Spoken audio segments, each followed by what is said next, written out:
மருத்துவ படிப்பிற்கு பொது நுழைவுத் தேர்வு நடத்துவது மாணவர்களுக்கு பலன் தரும் என்று பாரதிய ஜனதா மாநில தலைவர் தமிழிசை சவுந்தரராஜன் கூறியிருக்கிறார்.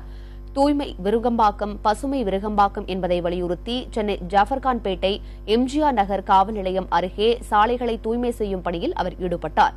பின்னர் செய்தியாளர்களிடம் பேசிய அவர், தமிழகத்தில் திமுக அதிமுகவிற்கு மாற்று சக்தியாக பாரதிய ஜனதா கட்சி உருவெடுத்திருப்பதாக தெரிவித்தார்.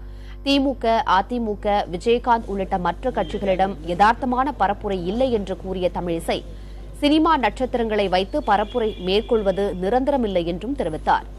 மருத்துவ பொது நுழைவுத் தேர்வு கொண்டு வருவது மாணவர்களுக்கு நலன் பயக்கும் என்றும் தமிழிசை சவுந்தரராஜன் அப்போது தெரிவித்தார்.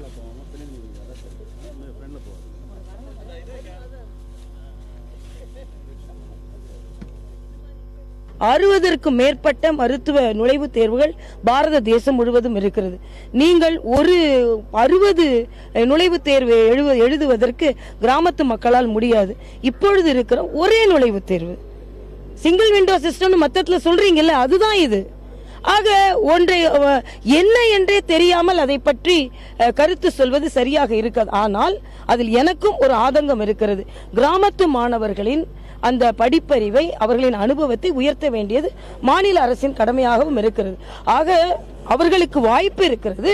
அந்த வாய்ப்பை அவர்கள் பயன்படுத்திக் கொள்ளும் அளவிற்கு மாணவர்களை நாம் தயார் செய்ய வேண்டும் என்ற ஆதங்கம் இருக்கிறது.